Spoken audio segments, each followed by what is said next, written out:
대한민국을 훔친 남자, 전가 16범의 대털 등으로 불리며 과거 주로 사회 고위층들을 상대로 도둑질을 해왔던 덕분에 한때는 의적이라는 말을 듣기도 했었던 오늘의 주인공 조세영은 80대의 나이에 접어들었지만 그 손버릇을 고치지 못해 현재는 좀도둑 노인이라고 불리며 이틀 전인 17일 출소한 지 한 달 만에 또 졸도를 하다 현재 경찰에 붙잡혀 조사를 받고 있는 상태인데, 오늘은 파란만장한 그의 터리범 인생과 나락으로 추락한 최근 근황에 대해 한번 알아보고자 한다.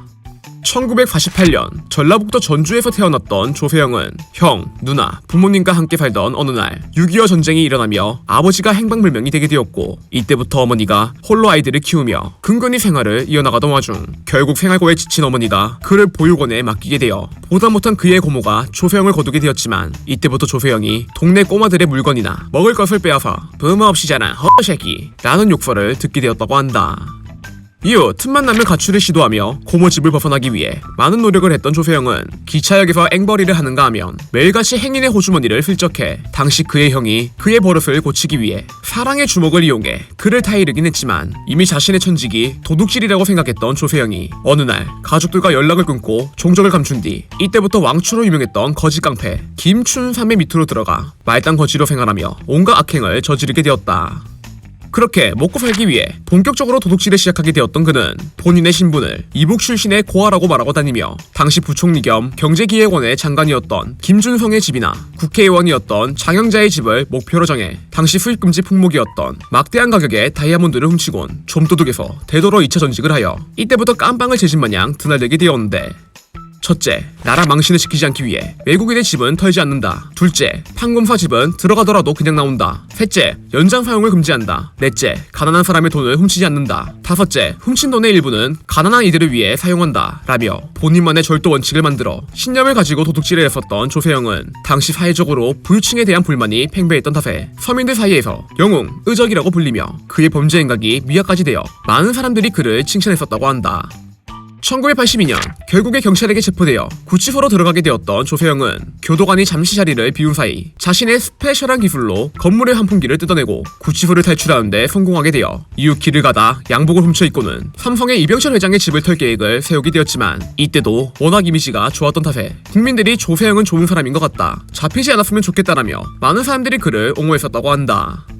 그렇게 탈주한 지 6일째 되던 날 이병철의 집을 어떻게 털까 고민을 하던 중 골목에서 조세영의 얼굴을 알아본 고등학생이 그를 신고해 곧장 경찰과의 추격전이 일어나게 되었는데, 이때 그가 재빠른 몸을 이용해 고양이 마냥 건물을 뛰어다니며 도주를 벌이다가 결국 도망가는 것이 힘들다고 느껴졌는지 가정집에 들어가 인질극을 벌이는 바람에 경찰이 쏜 총에 맞고 결국에 쓰러져 절도 및 탈주 등의 혐의로 다시 깜빵으로 들어가게 되었다고 한다. 이후 1998년 형기를 마치고 출소했던 그는 한 경비업체로부터 많은 수당을 받고 자문위원으로 고용되어 자신의 경력을 이용해 이번엔 보안업계에서 활약을 하게 되었고, 이외에도 학교와 단체에 강사로 초빙되어 사람들을 가르친다거나 일본의 노숙자들을 구원하겠다며 타국으로 넘어가 선교활동을 진행하는 모습을 보여줘 대한민국의 의적이자 개과천선의 아이콘으로 자리를 잡게 되었는데, 하지만 역시 갱생했다는 말은 다 구라였던 것일까? 선교를 할 거라며 넘어갔던 일본에서 여자 빤스와 손목시계를 훔치다 다시 검거되어 일본의 보안 시스템을 점검하러 왔다 라는 변명을 늘어놓다가 결국 주거침입 및 절도죄로 3년 6개월 동안 일본산 콩밥을 먹게 되었고, 귀국 후에는 또 치과의사의 집에 침입해 165만원어치의 시계를 훔쳐 다시 징역 3년을, 2010년엔 강도들이 훔친 귀금속을 팔아치우고 수수료 1000만원을 챙기는 장물합의 짓을 하다가 또다시 징역을 선고받고 다시 감옥으로 들어가 사람은 쉽게 변하지 않는다는 것을 온 국민들에게 직접 보여주게 되었다.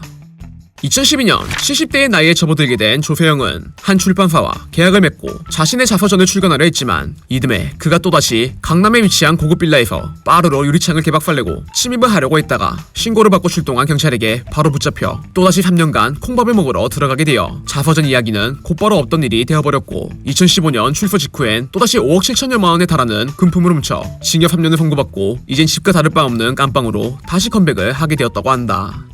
2019년 만기 출소 후 80대의 나이가 되었지만 늙어서도 주체할 수 없던 도벽이 다시 그를 유혹해 주택에 침입하여 푼돈 몇만 원이 들어있는 돼지저금통을 들고 달아났다가 워낙 상습적인 절도를 행해왔던 것 때문에 다시 재판에 올라 이 재판을 마지막으로 범죄 인생의 마침표를 찍겠습니다. 청소년기까지 합하면 40년을 옥살이했습니다. 2000년에 아들을 낳아 이제 군대 입대하는데 아이를 생각하면 징역이 두렵습니다 라며 자신의 인생에 대해 진심으로 반성을 한 결과 얄짤없이 징역 2년 6개월을 선고받고 영양 만점의 콩밥을 먹기 위해 고향과 같은 교도소로 다시 돌아가게 되었었다.